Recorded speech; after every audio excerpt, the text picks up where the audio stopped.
तो ये हमारी थर्ड वीडियो है इस पूरे जब से हम वीडियो बनाने की श्रृंखला बनाना शुरू की है। देखिए मेरे 130 मार्क्स जो आए थे उसमें से 30 मार्क्स से ज़्यादा जो कंट्रीब्यूशन दिया था वो सिर्फ करंट अफेयर्स ने दिया था, राइट। यानी कि अगर आप करंट अफेयर्स कर लेते हैं, और लास्ट टाइम भी हमने डिस्कस किया था कि 100 मार्क्स बहुत हैं आपको अगर आपको कट ऑफ क्रॉस करनी है, तो 100 में से अगर आपने करंट अफेयर्स कर ली तो 70 मार्क्स चाहिए सिर्फ आपको अदर सब्जेक्ट्स में। किसी की पॉलिटी स्ट्रॉन्ग है, ज्योग्राफी वीक है, हिस्ट्री स्ट्रॉन्ग है तो एनवायरमेंट वीक है। ये सब झंझटों से आप मुक्त हो जाओगे अगर आपकी करंट अफेयर स्ट्रॉन्ग है। अब करंट अफेयर स्ट्रॉन्ग होने से क्या तात्पर्य है भाई, करंट अफेयर्स तो सभी की स्ट्रॉन्ग होती है, राइट। कितनी सारी मैगजीन्स आती हैं, दृष्टि की आती है, घटना चक्र की, उसकी दृष्टि मैगजीन आती है, राइट। और समसमाई की आती है, क्रॉनिकल की, वो पढ़ लो। और विजन की भी आती है, अनअकैडमी की भी आती है, आप वो सब भी तो पढ़ सकते हो।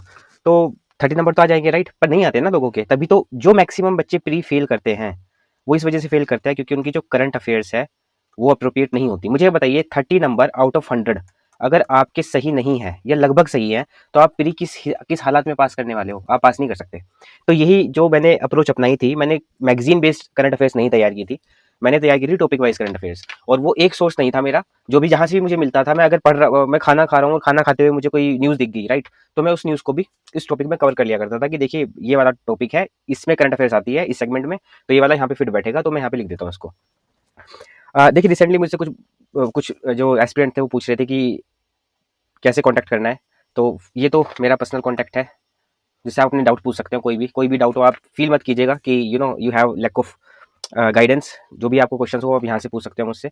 एंड इस पूरे लेक्चर के बाद ना कुछ पीडीएफ फाइल शेयर करनी थी मुझे, वो मैं कैसे करता, तो मैंने ये एक चैनल बनाया है जिसके थ्रू मैं पीडीएफ फाइल आपसे शेयर करूंगा, कुछ ग्राफ्स वगैरह शेयर करूंगा करंट अफेयर्स के इंपॉर्टेंट टॉपिक्स जो हैं उनके, राइट। तो these are two options which you can use. अब आते हैं करंट अफेयर्स पे। देखिए ये मैंने ग्राफ बनाया था जिस समय मैं तैयारी कर रहा था, जब मैंने लास्ट टाइम की थी। ये 24 यहाँ पे लिख दिया है गलती से, एक्चुअली ये 24 नहीं है, ये 2020 से लेके 2025 तक का सारा है इसमें मटेरियल। अब मुझे आप यहाँ देखिए, जब आप दृष्टि पढ़ने जाते हो ना, इस ग्राफ पे नजर रखिएगा, जब आप दृष्टि पढ़ने जाते हो कोई भी मैगजीन पढ़ने जाते हो तो वो अपनी सहूलियत के हिसाब से उन टॉपिक्स को पेस्ट करता है कॉपी पे या बुक पे, अपने हिसाब से लिखता है। लेकिन हम ये नहीं समझ पाते कि हमें शुरुआत कहाँ से करनी है, किन चीज़ों को सबसे पहले पढ़ना है ताकि वो बार बार याद हो, और किन चीज़ों को नहीं पढ़ना है, छोड़ ही देना है। जैसे कि मैं आपको बताऊं, इंपॉर्टेंट लोकेशंस या लिटरेचर्स में से आप क्वेश्चंस देखिए, मिनिमम क्वेश्चंस आए हैं, और ये कंबाइंड क्वेश्चन है 2020 से लेके 2025 तक के। यहाँ पे आपको एक पैटर्न दिखेगा, जिस पैटर्न को मैंने ऑब्जर्व किया और उसी पैटर्न को फिर मैंने फॉलो किया। पहला पैटर्न क्या है, सबसे इंपॉर्टेंट टॉपिक जो हमारा है वो है पर्सनैलिटीज और अचीवमेंट्स। यहाँ से सबसे ज़्यादा मैक्सिमम सवाल यहाँ से आए हैं। ये अवार्ड किसको मिला, फलाने ने क्या काम किया था, ये इस व्यक्ति को कहाँ पॉइंट किया गया है, ये सब चीज़ें, इनका ब्रेक डाउन भी मैंने किया हुआ है। देखिए यहाँ पे मैंने इन सभी टॉपिक्स का ब्रेक डाउन किया गया है कि इनके सब टॉपिक्स क्या क्या है। पर पहले हम समझते हैं कि मेन थीम क्या है क्वेश्चंस की, वो क्वेश्चन पूछता कहाँ से है। तो सबसे पहले आपको क्या फोकस करना है, इन सारी चीज़ों पे। अच्छा, एक और मैं आपको बात बताऊं, पूरे साल अगर आप करंट अफेयर्स नहीं पढ़ रहे हो और अचानक से आपने साल के अंत में करंट अफेयर्स की मैगजीन उठाई और बस उसको पढ़ना शुरू कर दिया कि चलो दृष्टि आ गई है साल के अंत में और मैं पढ़ता हूँ, मैं दृष्टि को पढ़ता हूँ और बढ़िया करके मेरा सिलेक्शन हो जाएगा, नहीं होगा। क्योंकि दृष्टि is just a revision text, वो आपको रिवाइज करने के लिए सिर्फ है, वो आपको शुरुआत से पढ़ने के लिए नहीं है। तो सबसे पहले आपको फोकस क्या करना है, जो मेजर टॉपिक्स हैं आपके, मेजर टॉपिक कौन कौन से हैं जो आपको ऊपर मेंशन हो रहे हैं, ये जो मेजर टॉपिक्स हैं इनको आपको कवर करना है सबसे पहले, इंपॉर्टेंट चीज तक का। ये मेजर टॉपिक अगर आपने कवर कर लिया, इसमें आप स्पोर्ट्स को भी काउंट कर सकते हो, डिफेंस को भी काउंट कर सकते हो, गवर्नेंस तक को काउंट कर सकते हो। ये मेजर टॉपिक आप सबसे पहले पढ़िए। अगर आप करंट अफेयर्स की मैगजीन पढ़ रहे हैं या नहीं पढ़ रहे, करंट अफेयर्स की मैगजीन पढ़ने की जरूरत नहीं होती अगर आप डेली न्यूज को फॉलो कर रहे हैं तो। I hope you are going to appear in the UPSC UPPCS exam, तो आप इतना तो सिंसियर होंगे ही कि दिन भर इंस्टाग्राम चलाने से ज्यादा बेटर है कि आप न्यूज फॉलो करते हो। अगर आप नहीं कर पा रहे हैं then try to hit some group C और group D category job, right. UPPCS then not for you. देखिए आप में से कुछ लोगों को ना पसंद नहीं आएंगी, लेकिन तुथ जो सच होता है वो हमेशा कड़वा होता है। इस वीडियो को अगर 100 लोग देख रहे हैं ना, और मान लेते हैं 100 लोग वीडियो को छोड़ देते हैं, एग्जाम में बैठ रहे हैं 100 लोग, राइट। तो उन 100 लोगों में से सिर्फ 80 लोग ऐसे हैं जिनकी कोई तैयारी है ही नहीं, जो डल माइंडसेट के साथ जा रहे हैं। देखते हैं क्या होता है, पता नहीं क्या होगा, देखते हैं पीसीएस कैसा होता है। 20% लोग ऐसे हैं जो कहते हैं कि हाँ यार मैं एग्जाम है मेरा और मैं अच्छे से प्रिपेयर करके जा रहा हूँ। ये 20% लोग एक्सक्यूज नहीं करते, इतनी सारी बुकें पढ़नी पड़ेंगी, इतना सारा टाइम लगेगा, इतना सारे रिसोर्सेज लगेंगे, क्यों एक्सक्यूज नहीं करते? क्योंकि इन्हें पता है जो ये करने जा रहे हैं ना, एसडीएम की नौकरी या डीएसपी की नौकरी या और भी पीसीएस के जो अलग अलग पद है, उन पोस्ट में एक्सक्यूज नहीं मांगते आपसे। वो आपको एक ऐसी लाइफ देंगे जो आपके फैमिली में कभी शायद कभी किसी को मिली ना हो। और जो 80% लोग होते हैं, ये उस कैटेगरी के लोग होते हैं जिनको सिर्फ एक्सक्यूज करना है। They know that they can't do it, उन्हें पता है वो नहीं कर पाएंगे, तो उनके लिए बहाना होता है। बुक्स बहुत सारी हैं, कैसे पढ़ लेंगे? टाइम बहुत कम है, कैसे पढ़ लेंगे? यार इस बार तो ये वाला एग्जाम दे रहा हूँ, अगली बार पीसीएस का एग्जाम ट्राई करता हूँ। वो डरे हुए हैं, वो कभी ट्राई करेंगे ही नहीं पीसीएस का एग्जाम, क्योंकि उनके अंदर से ही वो हिम्मत नहीं है। उन्हें पता है कि यार जो गट्स चाहिए ना पीसीएस के एग्जाम देने के लिए, यूपीएससी के एग्जाम देने के लिए, वो मेरे पास है नहीं। पर मैं सोसाइटी को भी तो नहीं बता सकता, मुझे सोसाइटी की नज़रों में इज्जत भी तो चाहिए कि देखो बंदा यूपी पीसीएस की तैयारी कर रहा है। वो उस इज्जत से ही खुश है कि हाँ भाई एस्पिरेंट है बंदा। और ये जो 20% लोग हैं, ये 20% लोग क्या सोचते हैं कि यार कोई मेरी इज्जत करे ना करे, मुझे सिलेक्टेड होना है, और सिलेक्टेड होने के बाद जब आप एसडीएम या डीएसपी होंगे, ऑटोमेटिकली लोग आपकी इज्जत करने लगेंगे। तो नॉइज बहुत सारा आपकी तरफ है कि ये करना है, मुझे ये नहीं हो रहा, मुझसे वो नहीं हो रहा। जो करने वाला होता है वो रास्ता ढूंढ लेता है, और जो नहीं करने वाला होता है वो एक्सक्यूज ढूंढ लेता है। तो अपने अपने हिसाब से आप देख लीजिएगा कि आप किस रास्ते में फॉल करते हैं। मैं दोबारा से अपने टॉपिक पे वापस आता हूँ। अभी हमें सबसे पहले जो फोकस करना है वो इन टॉपिक से फोकस करना है, रिपोर्ट्स पे, इंटरनेशनल स्टेट एंड स्कीम्स पे, इंटरनेशनल रिलेशंस पे, पर्सनैलिटीज पे, नेशनल डेवलपमेंट पे, माइलस्टोन पे, इंडिसेस पे, कल्चर इवेंट्स पे, इंपॉर्टेंट से स्पोर्टिंग इवेंट, डिफेंस, ये सब क्वेश्चन अगर ये वाला पोर्शन अगर आप कर लेंगे, और लेट जस्ट से कि आपने ये वाला पोर्शन छोड़ दिया, भाई आपसे नहीं हुआ, करंट अफेयर्स आप याद नहीं रख पाए, तो ये वाला पोर्शन ऑलरेडी आपका 80% सिलेबस कवर कर चुका है, राइट। अगर आप 30 क्वेश्चन आ रहे हैं, तो 30 क्वेश्चन में से 24 क्वेश्चन आप ऑलरेडी कर चुके हो कवर।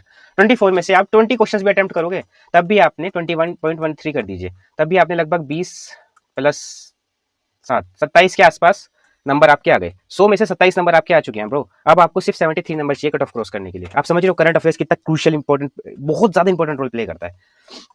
ये तो पूरे 2020 से लेकर 25 तक का था, ये 2025 का था। Now please see the difference 2025 के पैटर्न में और 2020 से लेके जो 25 में क्वेश्चन आए थे उनके पैटर्न में। Can you see some difference, right? जो डिफरेंस देख पा रहे हैं उनको समझ में आ रहा होगा कि मैं क्या कहना चाह रहा हूँ। ओके, मैं इसको ब्रेक डाउन करता हूँ आपके लिए। 2025 में क्या पैटर्न चेंज हुआ? मेजोरिटी क्वेश्चंस कहाँ से आ रहे थे? वहीं से आ रहे थे जो हमने मोस्ट इंपॉर्टेंट टॉपिक्स मार्क किए थे कि ये टॉपिक्स तो मोस्ट इंपॉर्टेंट है भाई, इनमें से तो क्वेश्चन आने ही आने हैं। और जो लीस्ट इंपॉर्टेंट हमने मार्क किए थे, जिसमें से एक दो आ रहा था, उसमें से क्वेश्चन ना के बराबर आया। यानी कि अगर आप इन टॉपिक्स को करके जा रहे थे जो हमने इंपॉर्टेंट मार्क किए थे, तब आप 80% नहीं, आप लगभग 95% के आसपास क्वेश्चन हिट कर रहे थे। अब कुछ लोग मुझे बताइए, क्या करंट अफेयर्स का सेक्शन हार्ड था क्या? सबने मुझे बोला कि भाई करंट अफेयर्स का सेक्शन बड़ा टफ आया था। इस पैटर्न को देखिए, मैच कीजिए एक बार। क्या करंट अफेयर्स का सेक्शन आप हार्ड कह सकते हो? नहीं कह सकते ब्रो, कैसे कह सकते हो आप? जो मैंने एस्टिमेट किया था कि इस वाले क्वेश्चंस में से, जब एग्जाम देने जा रहा था, इन वाले पैटर्न्स में से सबसे ज्यादा क्वेश्चंस आने वाले हैं, और मेरा सारा फोकस इन्हीं पे था। दृष्टि क्या कह रही है, समसमाय की क्रॉनिकल क्या कह रही है, आई डोंट इवन केयर। मैंने उनको उतना इज्जत भी नहीं दी है, सही बताऊं तो, क्योंकि मुझे पता था कि जो क्वेश्चन पैटर्न आना है ना, जो क्लिक होना है, वो यहीं से होना है। और वो हुआ, देखिए वो हुआ है वहाँ पे। अब मेरी किस्मत अच्छी थी कि मैंने 95% के आसपास का क्वेश्चन सारे यहीं से आ गए। क्या होता कि ये क्वेश्चन यहाँ से ना आके थोड़े क्वेश्चन इस सेक्शन से भी आ जाते, तो क्या होता? कभी ना आते। अगर कोई एग्जाम, लेट्स जस्ट से कि कोई एग्जाम का एक पैटर्न फिक्स है, राइट, एग्जाम एक पैटर्न पे हो रहा है, अगर उसको वो शिफ्ट करेंगे ना, शिफ्ट करेंगे, तो वो एक साइकिल में से शिफ्ट नहीं करते। मतलब आज एग्जाम में 100 क्वेश्चन पूछे गए थे पॉलिटी से, मान लेते हैं, राइट, पॉलिटी से 100 क्वेश्चन के 100 क्वेश्चन पूछ लिए 2025 में। 2026 में वो ऐसा नहीं करेंगे कि पॉलिटी से 0 क्वेश्चन पूछे, नहीं, वो पॉलिटी से हो सकता है 80 क्वेश्चन कर दें या 60 क्वेश्चन कर दें, पर 0 क्वेश्चन कभी नहीं होगा। इसका मतलब जब भी एग्जामिनर पैटर्न चेंज करता है एग्जाम का, तो ग्रेजुअली करता है, 2-3 साइकिल में जाके वो चेंज होता है। And that's why I know कि मुझे किस एरिया पे तैयारी सबसे ज्यादा करनी है, मुझे सबसे ज्यादा फोकस कहाँ पे डालना है, और उसी जगह पे मैंने फोकस डाला। रिजल्ट आपके सामने है 130। जो ये 130 का मैजिकल फिगर आपको लग रहा होगा ना कि भाई 130 कैसे आ गई, दैट्स हाउ, जो ये पैटर्न मैंने पकड़ लिया था, दैट्स व्हाई मुझे 130 मार्क्स मिले हैं। अब मैं आपको वो पैटर्न तोड़ तोड़ के बताता हूँ कि एक टॉपिक में भी कितने सब टॉपिक्स थे। It may be sound little bit challenging to you कि यार इतने सारी चीजें करनी है क्या, पर करनी पड़ेगी ब्रो। अगर आपको, अच्छा ये बताइए, आप कभी एसडीएम से मिले, उसके ऑफिस में बैठे हो? शायद आप में से 90% लोग कहेंगे कि हम नहीं मिले, आप मिले तक भी नहीं हो, राइट। और आप उस नौकरी को करना चाह रहे हो जिसके साथ आपने कभी कम्युनिकेशन भी नहीं बिठाया। आपको एक्स्ट्रा ऑर्डिनरी चीजें करनी पड़ेगी, क्योंकि आप एक्स्ट्रा ऑर्डिनरी व्यक्ति बनना चाह रहे हो। आपके पास एक जिले की जिम्मेदारी होगी। आप ये नहीं कह सकते कि यार इतना बड़ा जिला तो मैंने आज तक संभाला ही नहीं। मैं अपने मोहल्ले में भी आज तक कभी नहीं बोलता। मेरे मोहल्ले में कभी नाली के लिए, सड़क के लिए लोग बोलते हैं कि सड़क बनवानी है, तो मैं तो चुप होकर घर में बैठ जाता हूँ, क्योंकि मुझे तो पता ही नहीं कैसे बात करता है, मुझे तो पता ही नहीं कैसे कम्युनिकेट करता है। बड़ी बड़ी प्रॉब्लम्स को छोटी छोटी प्रॉब्लम्स में कैसे सोल्यूशन करता है, मैं तो जानता ही नहीं। That's why UPPCS exam is just not exam, it's a test of your personality and a mindset. अगर आपका माइंडसेट और पर्सनैलिटी वैसी नहीं है, then you no going to crack it, right. जिन लोगों को टफ लग रहा है, देखिए मैं ब्लंट बोल रहा हूँ, जिन लोगों को टफ लग रहा है कि ये तो नहीं मुझसे होगा, देखिए ग्रुप बी, ग्रुप सी और ग्रुप डी की नौकरियां आपके लिए हैं। जाइए उनको कीजिए, 40,000 रुपये या 30,000 रुपये कमाइए महीने के, और पता नहीं आप घर कैसे चलाएंगे। आज से 2030 में आप घर कैसे चला रहे होंगे इतने पैसों से, आई डोंट नो। वही जीवन जीना है कि हाँ ठीक है, इस महीने की सैलरी आ जाएगी, ये काम कर लूंगा, उस महीने की सैलरी आ जाएगी, वो काम कर लूंगा, देन कॉन्ग्रेचुलेशंस, आप सही रास्ते पे हैं। और जो लोग सच में करना चाहते हैं पीसीएस की तैयारी डेडिकेशन होकर कि whatever it takes I will going to do it, तो ये आपके लिए है। ठीक है, जो इंटरनेशनल इश्यूज थे उसमें क्या क्या टॉपिक सबसे ज्यादा कवर होता है, एक तो समिट्स वाला होता है, अपॉइंटमेंट्स, किसका अपॉइंटमेंट हुआ, राजदूत का अपॉइंटमेंट हुआ या किसी नेशन का, देश के राजा बना है, कोई प्रधानमंत्री बना है, ये सारी चीजें। अपॉइंटमेंट बहुत सारे होते हैं, हर रोज होते हैं, आपको कौन कौन से याद रखने हैं, जो इंपॉर्टेंट है। इंपॉर्टेंट कैसे है, उसका इंडिया से कोई कनेक्शन है क्या, आपको ये देखना है। इंडिया से कनेक्शन नहीं है, चलो कोई बात नहीं, क्या उसका किसी इंपॉर्टेंट इवेंट से कनेक्शन है, ये आपको ये दो चीजें देखनी है। डेथ्स होती हैं, डेथ्स में भी आपको ये देखना है कि इंपॉर्टेंट सिग्निफिकेंट इवेंट था क्या कोई। डेथ तो मतलब हर रोज लाखों लोग मरते हैं, राइट। जो व्यक्ति मर रहा है उसके पीछे की लेगेसी क्या है, क्या उसने बहुत बड़ा काम किया था क्या, ये आपको फोकस करना है। क्योंकि दृष्टि में तो हर साल जो जो मरेगा उसकी वो डाल ही देंगे, वो इस लाइबिलिटी से बचना चाहते हैं कि हमने कंटेंट नहीं दिया था। वो देते हैं कि हाँ देखो हमने कंटेंट दिया था और हमारे से तो पूछा भी गया, याद रहेगा क्या नहीं, वो उसकी दिक्कत वो लेते नहीं। बायलैटरल समिट्स हो गई, India Russia, India Sri Lanka. Joint operations हो गए, जो मिलिट्री एक्सरसाइज होती हैं। स्कीम्स हो गई, कुछ लोग बहुत सारे, कुछ देश बहुत अच्छी अच्छी स्कीम निकालते हैं अपने देश में, जैसे कार्बन टैक्स की स्कीम निकाली थी न्यूजीलैंड ने एक बार, उसके सवाल आया था। और कुछ इंपॉर्टेंट इवेंट्स हो गए, तो इस तरह के सवाल आते हैं इंटरनेशनल टॉपिक से। स्कीम्स से क्या सवाल आते हैं, नेशनल लेवल की स्कीम्स, स्टेट लेवल की स्कीम, जैसे इस बार आया था पुरानी लाओ पैसे पाओ स्कीम, गाइडलाइंस, पॉलिसीज, ये सब चीजें स्कीम्स में से आती है। Defence and security, international operations, जैसे कि इंडिया ने भाई कहीं पे जाके ऑपरेशन किया, अभी इंडिया पाक का वॉर चल रहा है, राइट, ऑपरेशन सिंदूर, उससे सवाल आ सकता है। एक्सटर्नल ऑपरेशन से सवाल आ सकता है, इंडिया कहीं गया और अपने नागरिकों को बचा के ले आया वहां से, जैसे कतर में किया था हमने, यूक्रेन में किया था। वेपन्स डेवलपमेंट, वेपन्स की टेस्टिंग और वेपन्स की स्पेसिफिकेशंस के बारे में बहुत सवाल आते हैं। प्रोग्राम्स, देखिए आपको जो इंपॉर्टेंट पॉइंट मैंने इस चार्ट में बताए थे ना, आपको फोकस पहले उन पे करना है और उनकी डिटेल लिखनी है कि उनको कहाँ से मैच कर रही है। उसके बाद आपको इन टॉपिक पे आना है कि इनके सब टॉपिक क्या क्या है। प्रोग्राम के सब टॉपिक है, नेशनल इवेंट के प्रोग्राम, स्टेट और इंटरनेशनल इवेंट के प्रोग्राम। रिसर्च एंड डेवलपमेंट में जाना है आपको, रिसर्च में सॉफ्टवेयर वगैरह की ऐप कौन सा बनाया, पोर्टल कैसे बनाया है, ये सारी चीजें आती है। इस्टेब्लिशमेंट में कौन कौन से नई इंस्टीट्यूट बनाए हैं रिसर्च के लिए, जैसे कि कोई एक नया इंस्टीट्यूट बनाओ जो किसी बहुत पर्टिकुलर रिसर्च टॉपिक पे काम करता हो, तो उसको पकड़ लीजिए, उससे सवाल आना है। एप्स पोर्टल्स पे से सवाल आते हैं बहुत सारे, कोई नया ऐप आया है, कोई नया पोर्टल आया है, जैसे नाविक एक पोर्टल था, उसमें से बहुत सारे सवाल आए हैं, बहुत एग्जाम्स में आए हैं। स्पेस एक्सप्लोरेशन में न्यू मिशंस, हमने कौन कौन से मिशन भेजे हैं, कौन से मिशन भेजने वाले हैं इन फ्यूचर, कोई नई टेक्नोलॉजी आई हो, जैसे कि अभी आया था इमिशन टेक्नोलॉजी के थ्रू भी हम सैटेलाइट को मूव करा सकते हैं, वो भी वहाँ से भी क्वेश्चंस बनते हैं। लॉन्चेस क्या कौन कौन सी हो रही हैं, और कौन कौन सी जो शेड्यूल लिस्ट है, जो सैटेलाइट्स हैं लिस्ट में कौन कौन से कि हम इसको लॉन्च करेंगे, इसको लॉन्च करेंगे, इसको लॉन्च करेंगे, वो सब आपको देखना होगा। कोई इंपॉर्टेंट सैटेलाइट, सब सैटेलाइट को याद मत करने बैठना, कोई जो इंपॉर्टेंट सैटेलाइट हो, जो मिलिट्री और द निगरानी पर्पज से बड़ा इंपॉर्टेंट हो। जो डेवलपमेंट है नेशनल लेवल पे, उसमें से न्यू स्टैब्लिशमेंट, यूनिकॉर्न्स, नई कंपनियां बनी है, कोई यूनिकॉर्न आया है, जैसे अभी पोर्टर करके शायद एक कंपनी है जिसे यूनिकॉर्न का स्टेटस मिला इस बार। और कुछ मिसलिनियस भी सवाल यहाँ से आते हैं। लोकेशंस पे से नेशनल लेवल की लोकेशंस, इंटरनेशनल लेवल की लोकेशन, जैसे कि जो अभी हमने बॉम्ब किए हैं पाकिस्तान की एयरबेसिस, वो बहुत प्रोमिनेंट हो जाता है एग्जाम में आने के लिए। एनर्जी, भाई सोलर एनर्जी में हमारे क्या लेवल है, कोयले के उत्पादन में हम कहाँ पे हैं, ये सारी चीज़ें। डेवलपमेंट, सोर्सेज और प्रोजेक्ट्स कौन कौन से चल रहे हैं। पर्सनैलिटी में मैंने आपको बताया था, वोट्स, अपॉइंटमेंट्स और डेथ्स, ये बहुत इंपॉर्टेंट टॉपिक है, आपको बताया था सबसे मैक्सिमम क्वेश्चन यहीं से निकल रहे हैं। इंपॉर्टेंट डेज नेशनल लेवल के और इंटरनेशनल लेवल के, ये भी आपको याद करना है। इस बार क्रोनोलॉजिकली पूछा था, ये भी काफी इंपॉर्टेंट टॉपिक है, यहाँ से भी आता है। रिपोर्ट्स में आपको देखना है इंटरनेशनल लेवल की रिपोर्ट, नेशनल लेवल की report, budgets, mineral reports, departmental reports और इंडेक्सेस।